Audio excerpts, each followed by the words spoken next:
Mesdames, mesdemoiselles, messieurs, Nabila et Camara, depuis Bruxelles, chers compatriotes guinéens. Très bien. Alors, j'ai effectivement ce thème d'information pour ce dimanche matin. Alors, information sur effectivement le pouvoir guinéen, cette junte et qui, voilà, détient les appareils de l'État par la force, injustement, depuis 2021, nous le savons, chers compatriotes guinéens.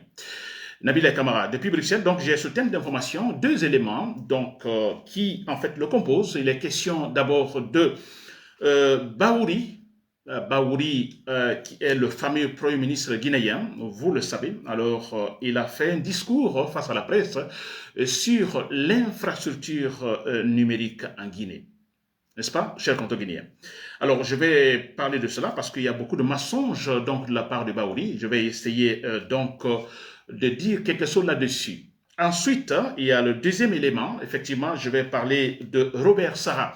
Le cardinal Robert Sarah, lui aussi, voilà, il a fait un discours sur la Guinée. Alors, j'ai dit, il a en fait, sans tourner autour du pot, il a dit ces quatre vérités donc à la Guinée concernant la gouvernance politique. Chers compatriotes guinéens, j'espère que vous êtes là, Nabila et Kamara, depuis Bruxelles. Très bien. Alors, j'attends qu'il y ait en fait quelques éléments, disons, de contact pour que je puisse donc commencer effectivement ce direct sur le Baouri, mais aussi sur le cardinal donc Robert Sarah, chers compatriotes guinéens. C'est Nabila et Kamara depuis Bruxelles. J'attends donc, bon voilà, je pense que oui, je peux donc commencer.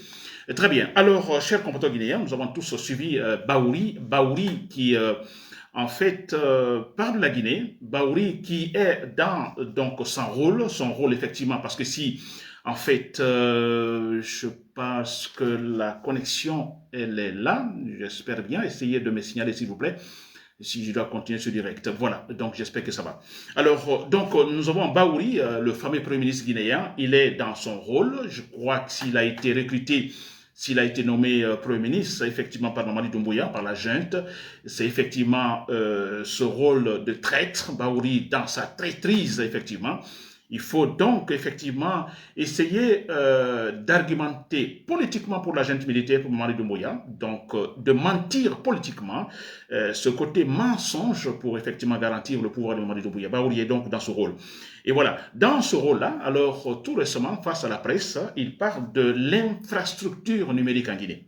Alors, quand je parle de l'infrastructure numérique, entendez par là, alors c'est purement technique, il est question des composants physiques ou virtuels permettant le stockage, le traitement, la transmission des données, n'est-ce pas? Des données essentielles à la connectivité mondiale. Alors, quand on parle d'infrastructure plutôt numérique, alors disons aujourd'hui, c'est le socle stratégique de l'économie moderne. C'est super important, couvrant par exemple l'Internet, n'est-ce pas? On ne peut pas s'en passer. Très bien. Alors, Baouri parle de cette infrastructure numérique en Guinée. Alors, le retard accusé, effectivement, dans l'installation, par exemple, de câbles sous-marins. Alors, quand je parle de câbles sous-marins, il est question de ce composant physique de l'infrastructure, donc, disons, numérique, les câbles, n'est-ce pas, les réseaux. Très bien. Alors, Baouri accuse le régime de Lansana Conté. Nous sommes en retard. Alors, la Guinée a accusé un retard dans ce domaine pour l'installation donc du premier câble sous-marin. Vous comprenez, concernant les cas de l'infrastructure numérique. Alors, il dit, au temps de Lansana Conté, effectivement, il y a eu cette peur, la peur d'initier dans ce domaine, la peur, effectivement, disons, d'investir dans ce domaine-là. N'est-ce pas? Alors moi, c'est là le problème, Baouri. Baouri, si vous me suivez, je sais que vous êtes un grand menteur, là on le sait déjà, vous êtes un grand menteur, le plus grand menteur, je disais, le plus malhonnête en Guinée actuellement, n'est-ce pas? Baouri.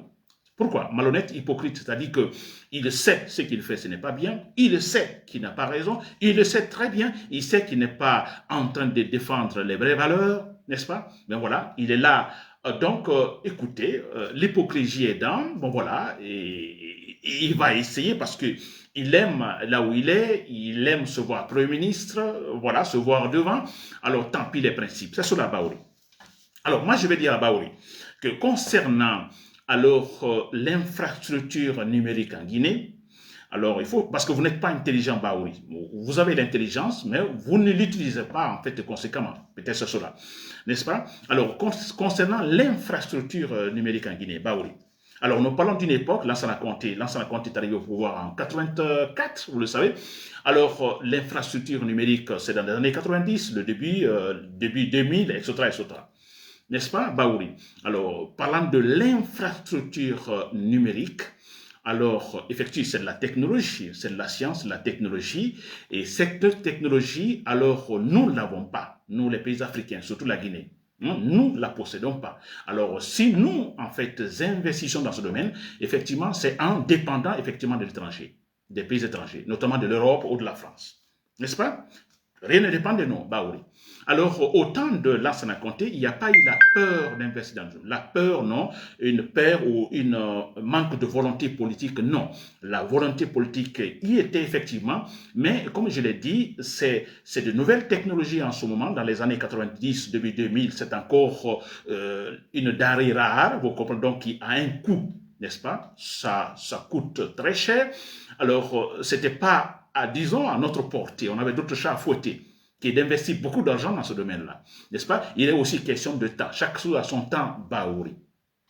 N'est-ce pas? Non, chaque chose a son temps. Lansana Conté n'a pas refusé, non, mais écoutez, c'était une technologie qui n'était pas encore diversifiée, pas beaucoup diversifiée, donc il suffit tout simplement que ça va un coût.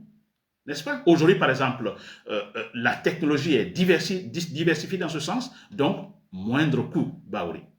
N'est-ce pas? Là, beaucoup de pays peuvent se lancer dedans, comme maintenant en Guinée, Baouri, qui, c'était à l'occasion de la signature de l'accord concernant le renouvellement de donc, le câble sous-marin, et qui a en fait donné ce discours-là. Aujourd'hui, oui, la technologie est diversifiée, beaucoup de pays, effectivement, alors, disons, ont cette technologie, peut-être on ne dira pas, il faut forcément passer par la France, il faut forcément passer par un pays européen, non, beaucoup de pays déjà, donc, ont travaillé dans ce domaine-là, donc, moins cher, le coût, voilà. N'est-ce pas, Baouri?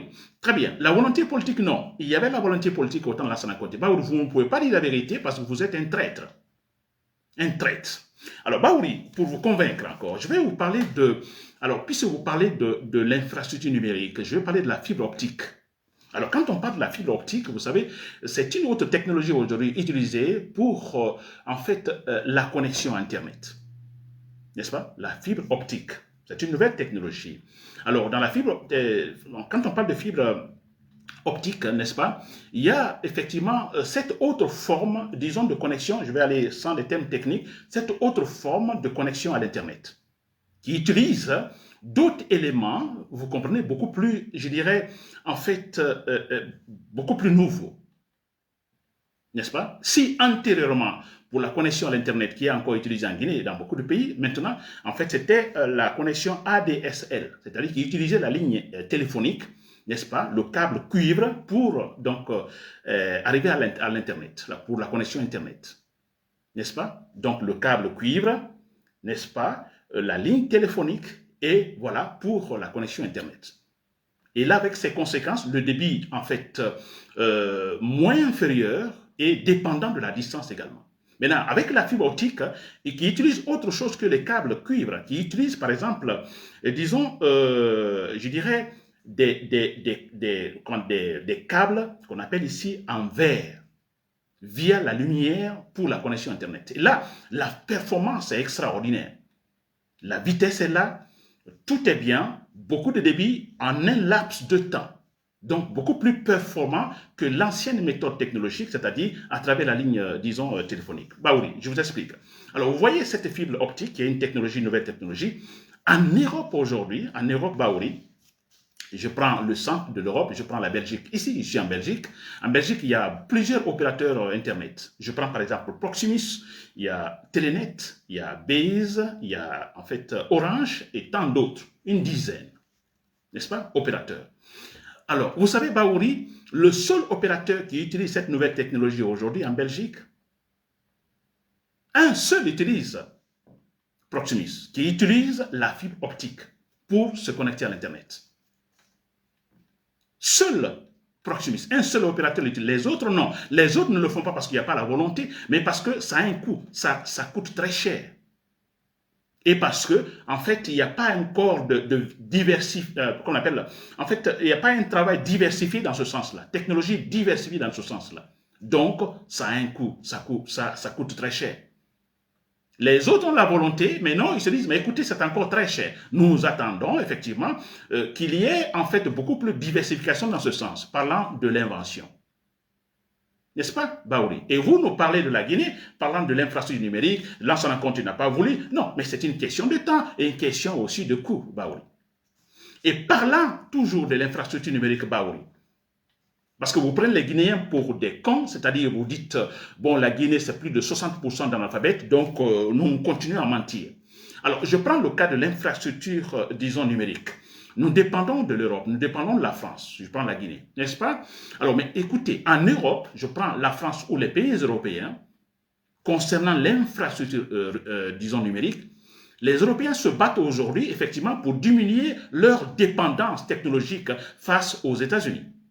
Tous dépendent des États-Unis. Alors, ils se battent aujourd'hui, ils mettent beaucoup d'argent, effectivement, pour diminuer cette indépendance face à l'infrastructure numérique, donc, des Américains. N'est-ce pas? Alors, ne faites pas comme si le fait que la Guinée est, disons, est entrée tardivement dans ce domaine en installant le premier câble sous-marin, comme si c'était quelque chose de chaotique, c'était, vous voyez, vous mystifiez la situation, Baouri. N'est-ce pas? Il faut descendre sur terre, Baouri. Arrêtez de mentir, chers compatriotes guinéens.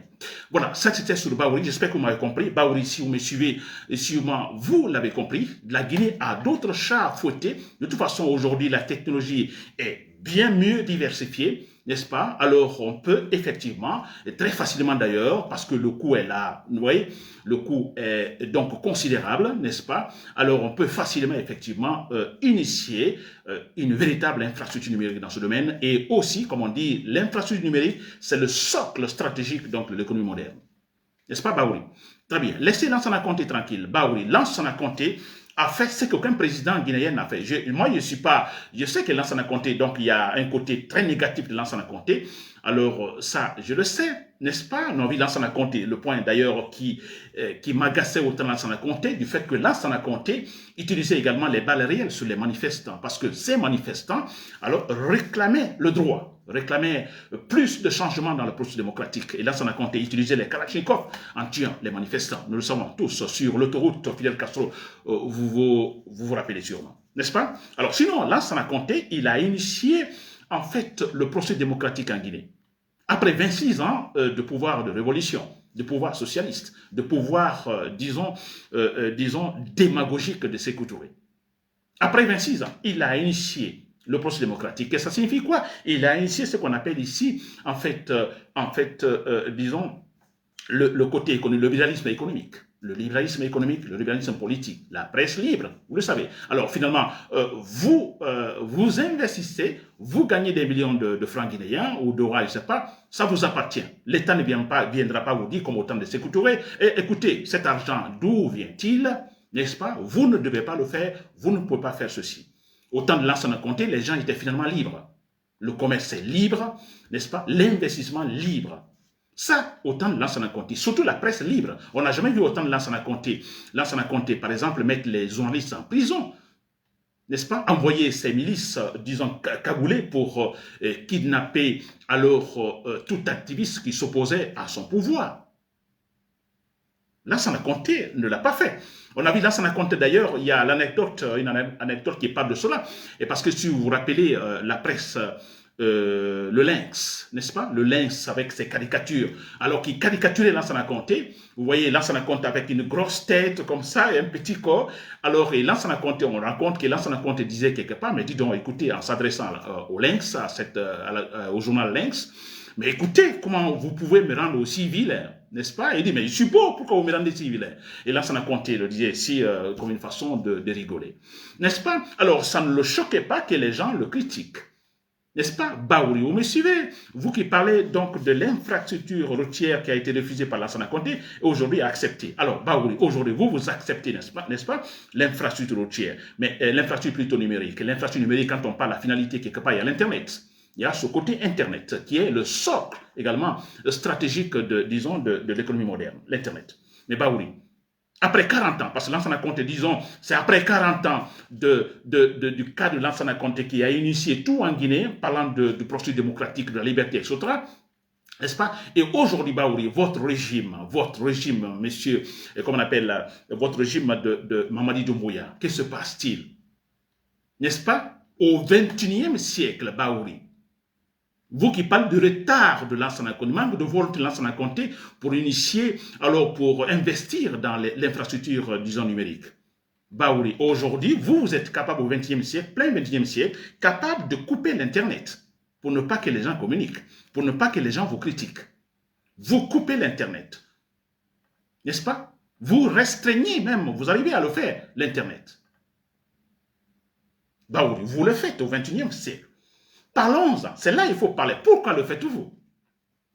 Nous sommes en retard sur l'infrastructure numérique, nous sommes en retard sur je ne sais pas quoi technologique, mais Baouri, vous critiquez Lansana Conté, mais vous êtes en train de tuer de véritables investissements de Lansana Conté dans le domaine politique, économique, totalement.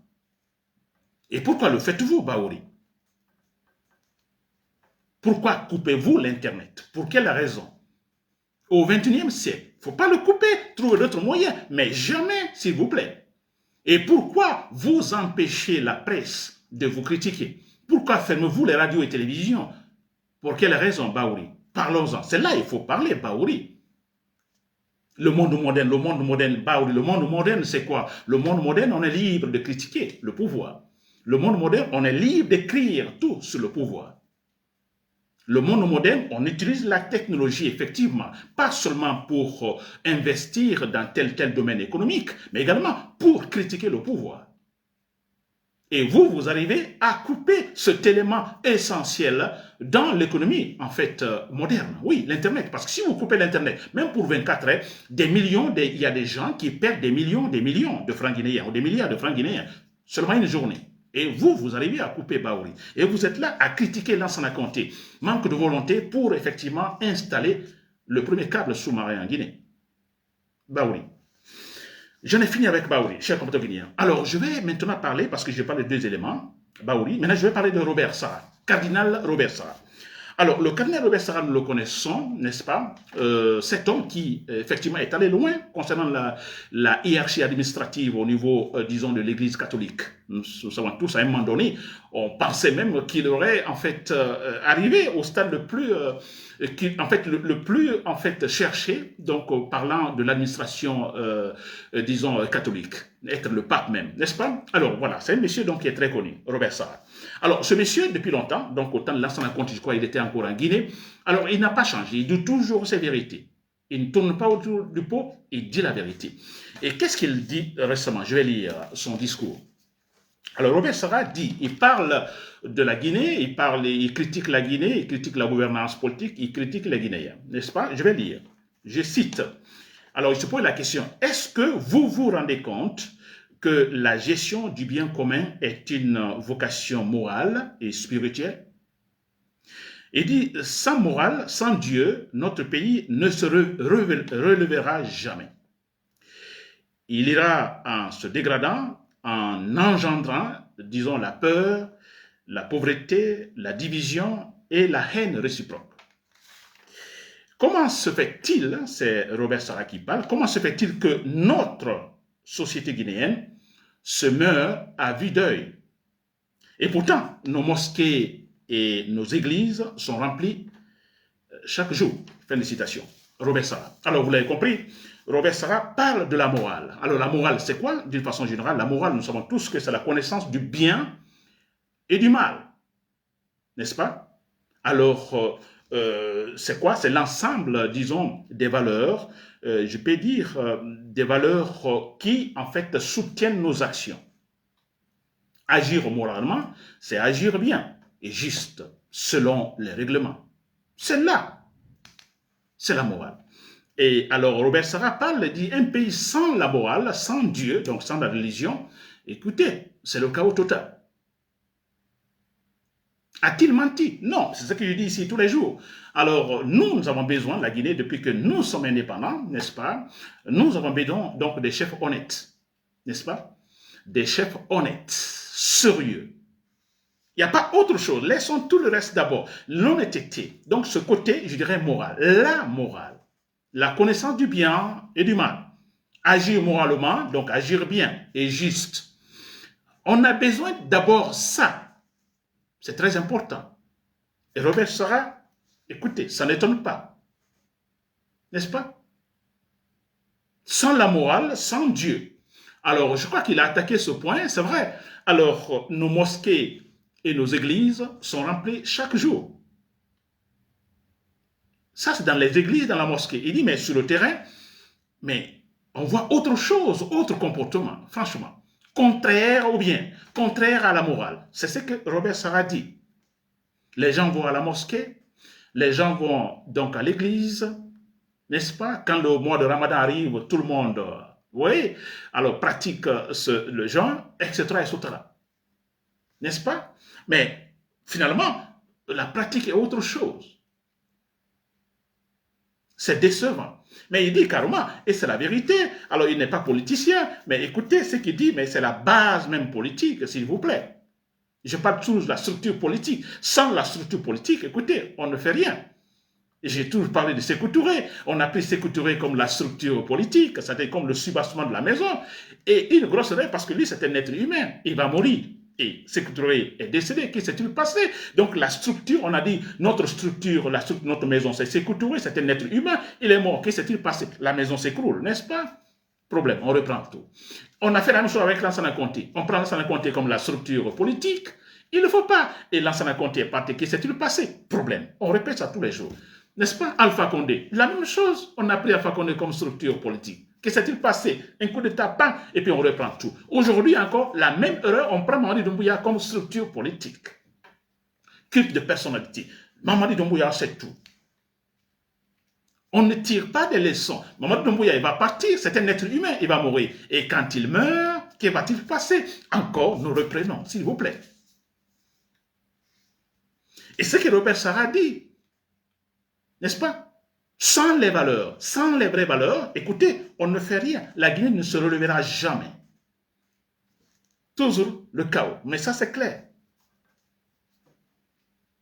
N'est-ce pas? Alors, c'est pourquoi moi, je me dis, ça, c'est mon opinion à moi. Écoutez, pour moi, la pratique religieuse, vous allez dans une église, vous allez dans la mosquée, prier chaque jour, 4-5 fois, vous priez 5 fois par jour, etc., etc., mais vous délaissez le côté moral. Parce que d'abord, ça, la religion, c'est cela. La vraie religion, c'est la morale. La vraie religion, c'est la morale. C'est plus que les pratiques, hein, prier 5 fois par jour, je ne sais pas quoi.